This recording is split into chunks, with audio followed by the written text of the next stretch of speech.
Okay, it's Friday morning, 27th of February. Going to highlight certain elements of our syllabus today. Now, when you go over the syllabus, I hope that you recognize that this says weeks 4 to 7, and there's a lot of information that we haven't covered yet. So this would be the end of week 5. So I really have to have us be at this point. We have to have this completed. So these videos are very important. I'm not going to I'll reinforce the material, but I'm not going to go over it in detail again.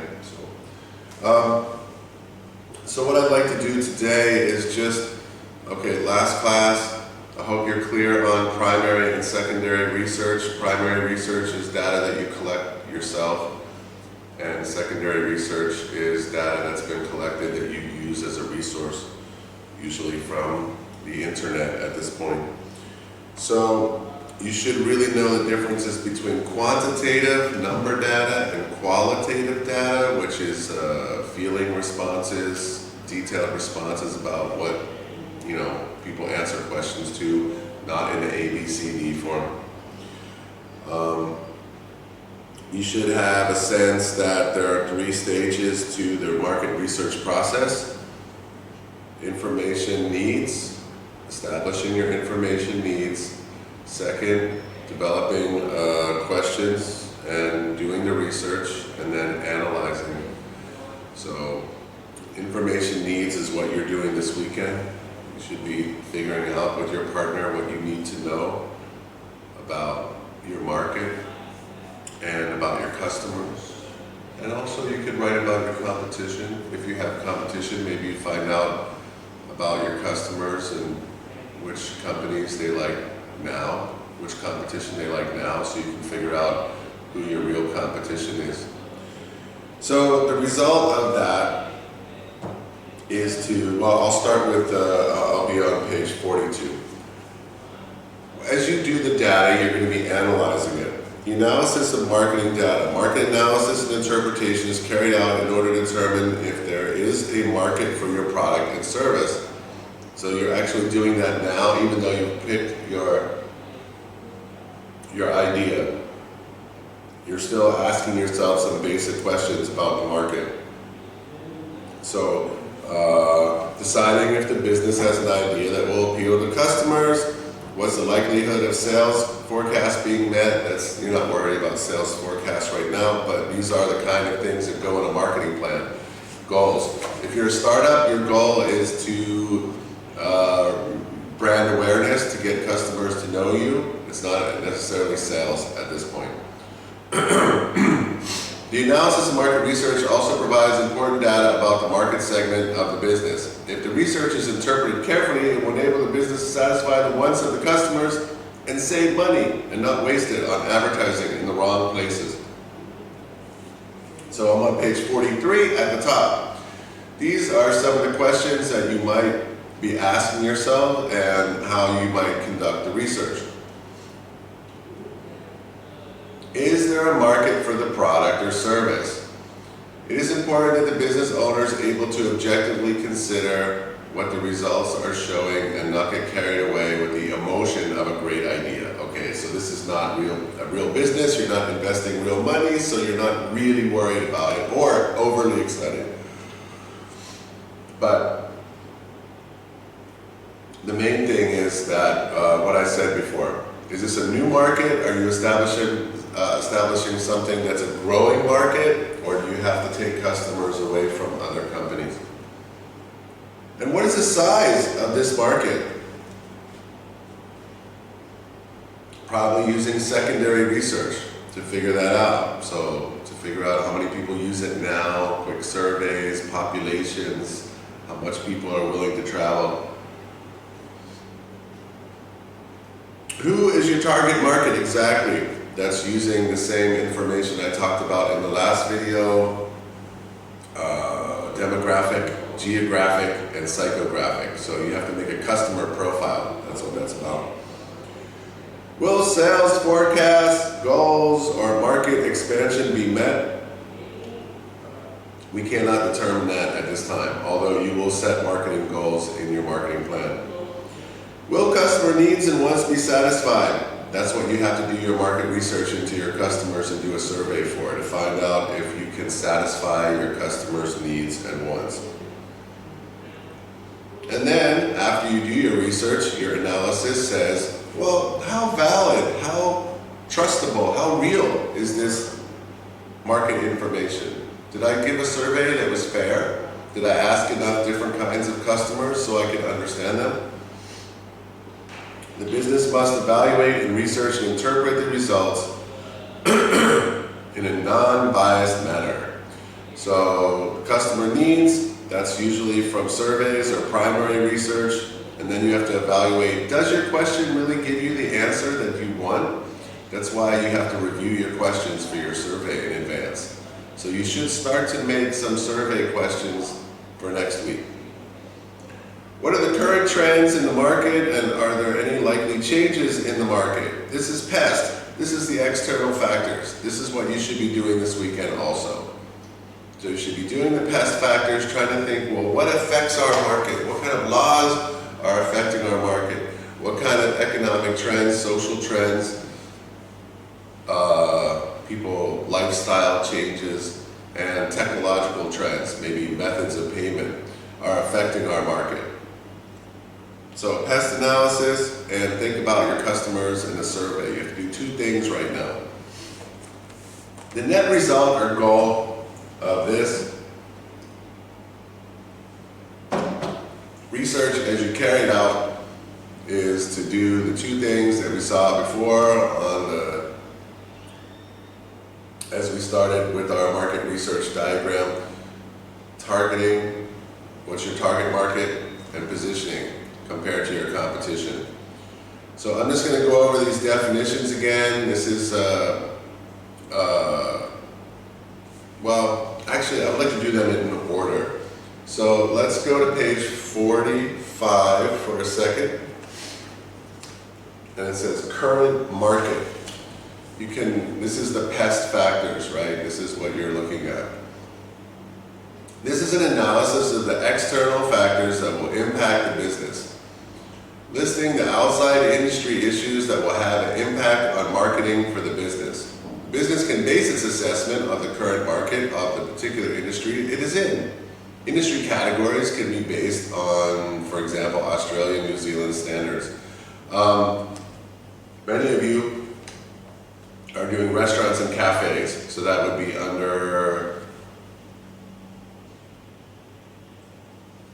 food and beverage typically. I don't see that here. Food and beverage would be what you would call that industry. But you're very specific. You should think about your market, like cafes in particular or restaurants in particular. Other kinds of industry categories could include things like manufacturing, but we're not doing that. These are all really huge. Accommodation, cafes, and restaurants, that's you. Transport, education, that's us here. That's our industry at SIC. Cultural and recreation services, so that has to do with entertainment. So those are industry categories, and then they talk about the pest factors, things that you should do research on. What government legislation or policy? What might happen in the future? Like a no smoking area or better hygiene protection for restaurants. Economic factors, they give some examples of income, how much profit can be made from that industry, borrowing money, interest rates, things like that. Sociocultural factors that might influence the market are alternative markets, meaning is there other, what choices do consumers have? What are the social beliefs and values that the customers have when they use these kinds of services? And technological factors, like I said. Of course, some of you want to do just an online business, and I think that that's a bit dependent and dangerous at this point. I would hope that you would have like a physical business as well. So, Determining the current market is the first thing. I'll show you an example of a marketing plan that was done in a previous year, so you can check it out and get a feeling for what you need to do next week when you come to class. Some people have OLED exams and tests in the middle of next week, Tuesday, Wednesday, and Thursday. So we will not have our validation quiz until Friday of next week. Friday is a quiz. You need to be there. So the first thing you do is your current market. You want to understand your market. And then number 4 would be the second thing, your target market analysis. So we already went through that. The business needs to identify the segment of the market and what kind of product and service is going to serve them. And what you come up is called a customer profile. And so target market analysis, I don't think the last paragraph is useful for that. And then you need to do a competitor analysis. So a competitor analysis would be, you'll have a list of things that you need to look at what your competitors do, their marketing strategy, what kind of prices do they use, how do they promote their product, what media do they use to promote their product, what kind of products do they actually offer? Do they have a limited range? Are they missing something? Are there some products that customers don't really like? I showed you those Yelp and those Google reviews yesterday. And those reviews, here's another one, Agoda. So if I want to go to Agoda, and what do I want to say? I don't know. I could go to, let's see, somebody wants to go to the Philippines. I'll go to Indonesia. So that's it. I'll set a date. Great. And then find. And they'll show me some hotels. This hotel looks fantastic. It's got 5 stars. But I really want to know what's going on in this hotel. So I'll go to the bottom of the page. If I can get there. There's too many kinds of rooms. So then we have reviews. Comfortable and decent. Loved it to pieces. This person gave it a 10 out of 10. They loved it. The lady at the bar, she's so nice. But those ones you don't really learn about the problems. You really learn about the problems when you look at the negative reviews. So we should look at negative reviews if we can find them. It's in Vietnamese, so it's stressing me out. I couldn't see it.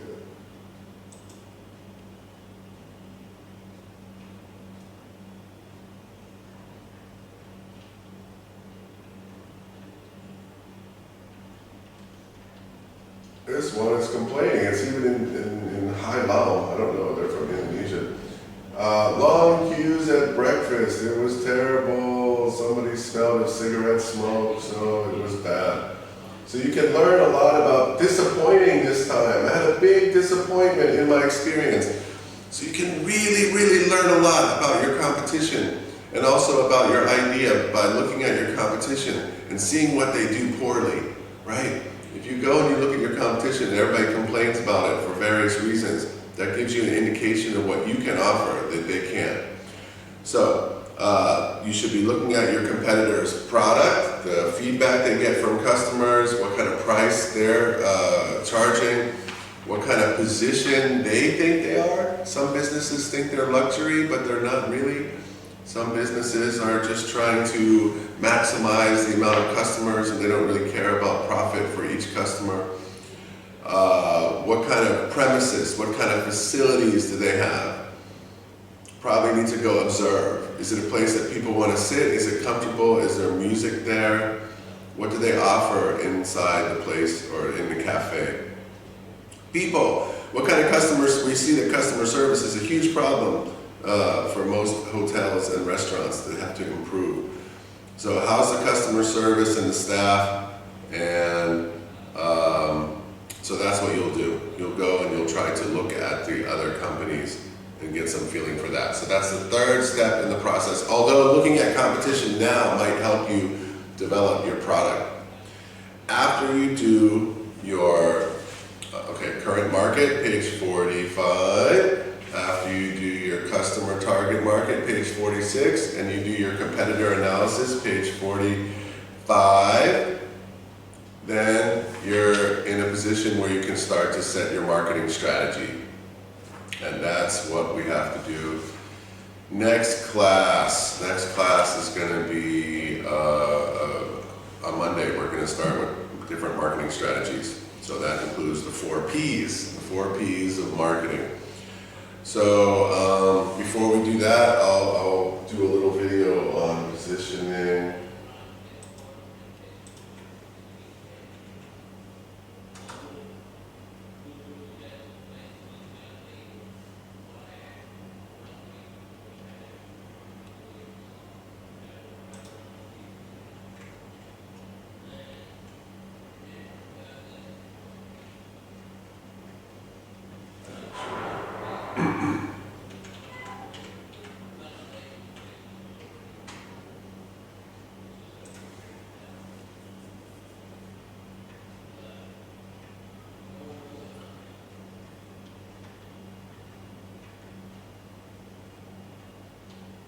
Maybe we should look at the,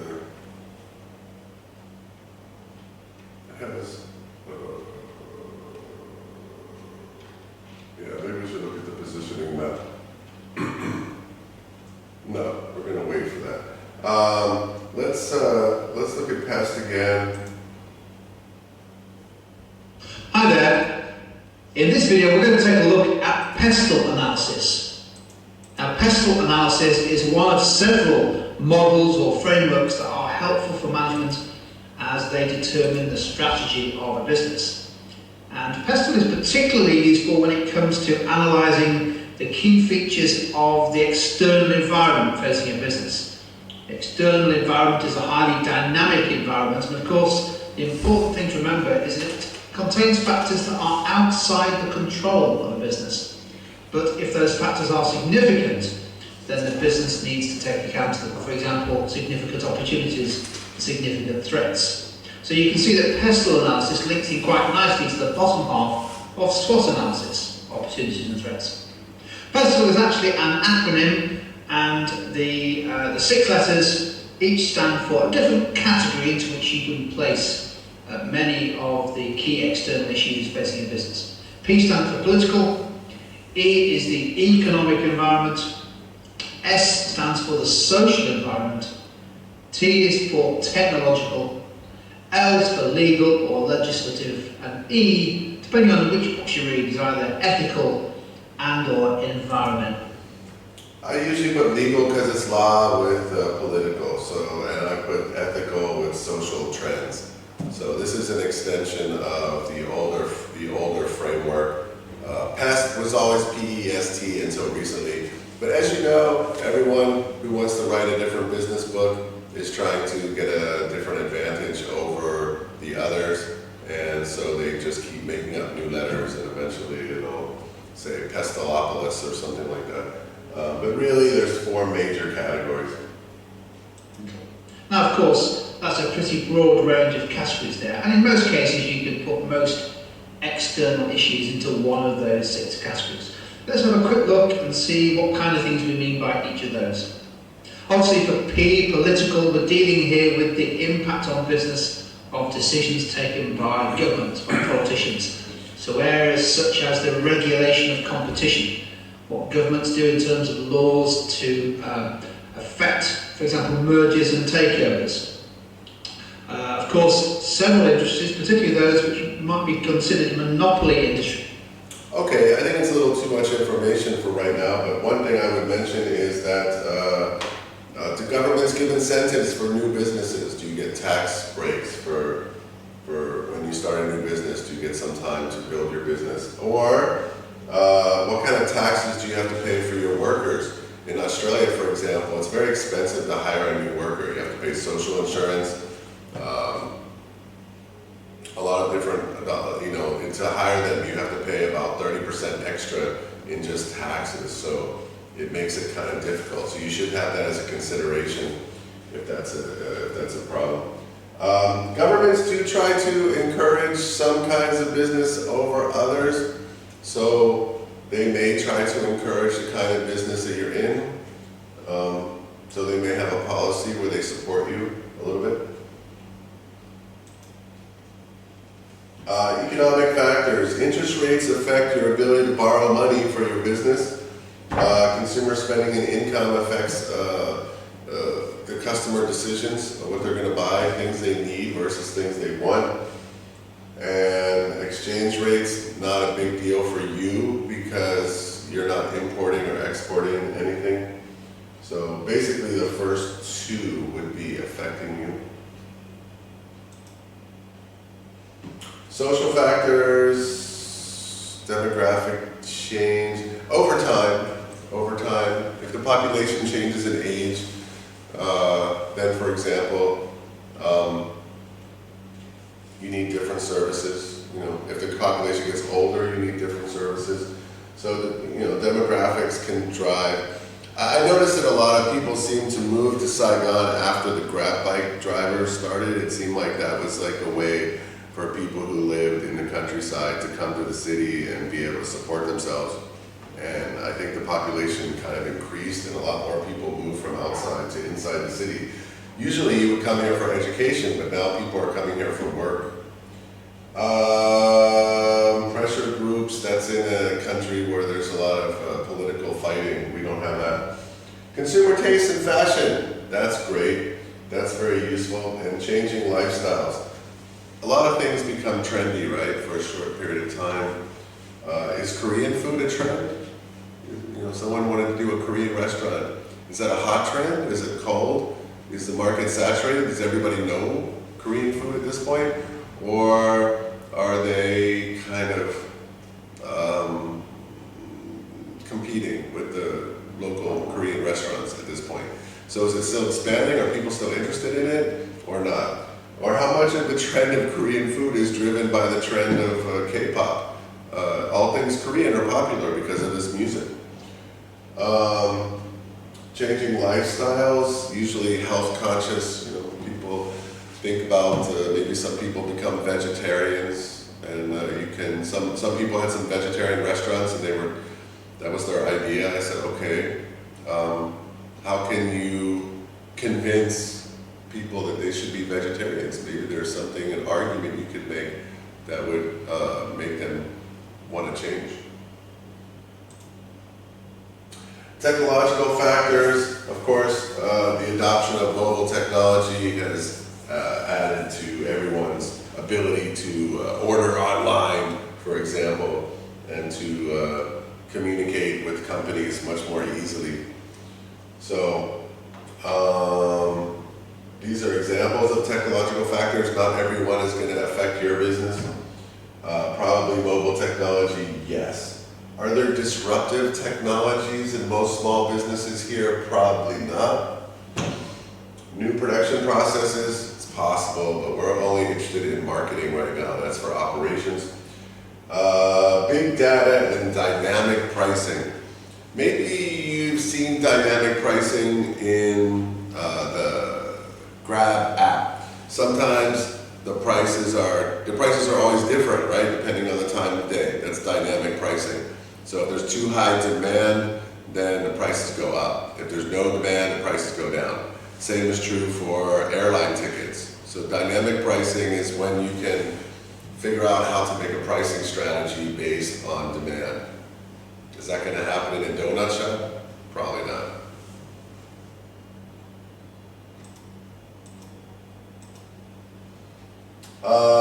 So this is still, for me, you can put this under political, any employment law, minimum wage, health and safety laws that might affect you, or environmental legislation.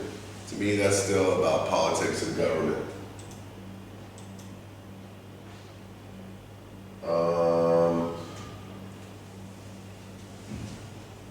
It's possible that you can consider some of these factors, ethical sourcing in particular.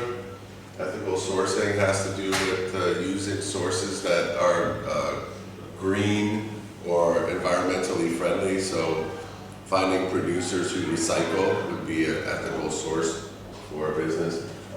Is that something that's a trend? It could be. It could be a trend. It could be an external factor. There could be pressure.